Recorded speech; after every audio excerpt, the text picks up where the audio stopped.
Hi, my name is Hannah, and I will be talking about my experiences while volunteering at the Med-Surg department at Clovis Community Medical Center. So first of all, what is Med-Surg? Med-Surg stands for medical surgery, and patients in this department are hospitalized for illness, surgery, or testing and observation. Some other allied staff you'll see in the Med-Surg department are physicians, pharmacists, and respiratory therapists.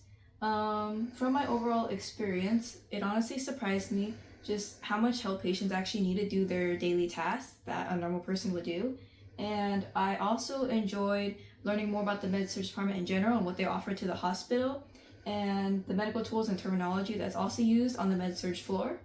Some tasks that I did while at Med-Surg is I had to make sure to fill out a Med-Surg volunteer sheet first of all, and I had to turn it in at the end of my time volunteering. I also restocked isolation carts. So in isolation carts, there's PPE and sanitizing wipes inside. And I also made admission packets, and I filed or looked through patient files if I was told to. And during my time there, I also assisted multiple PCAs. And while assisting PCAs, I changed, turned, fed, and I bathed patients. And I've also changed patients' beds as well. Some familiar medical terms that I got used to hearing was the term ambulatory, which means the patient is able to walk about. I also learned the term NPO, which means nothing by mouth, and I also heard a lot about the department PACU, which is the post-anesthesia care unit.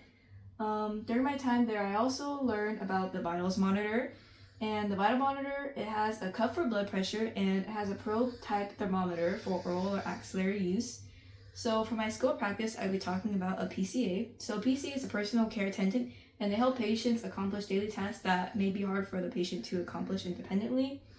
And for the income range and job availability for PCA, the average salary income is $33,893 for Fresno, California, and California has the highest employment level out of all states.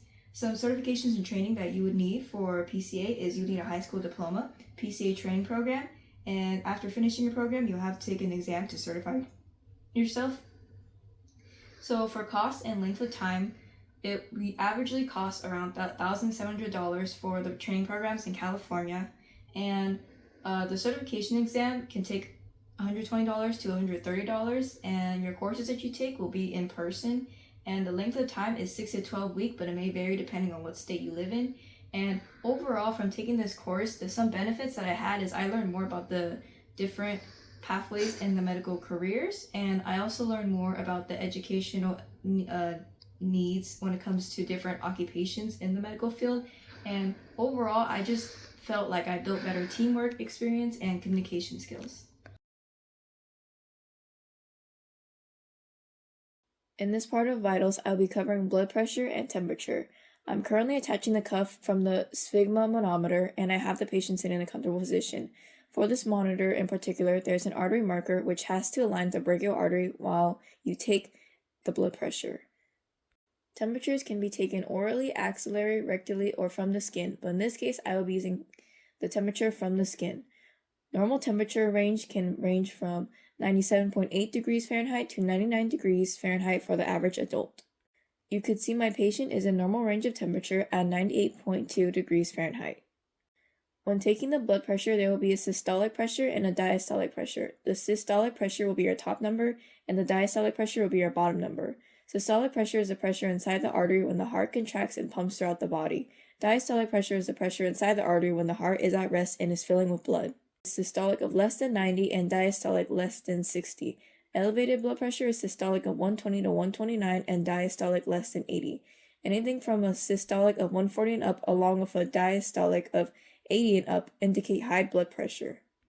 Normal blood pressure is systolic of less than 120 and diastolic of less than 80, also known as 120 over 80. And in this case, my patient is at 108 over 65. 108 for systolic pressure and 65 for diastolic pressure.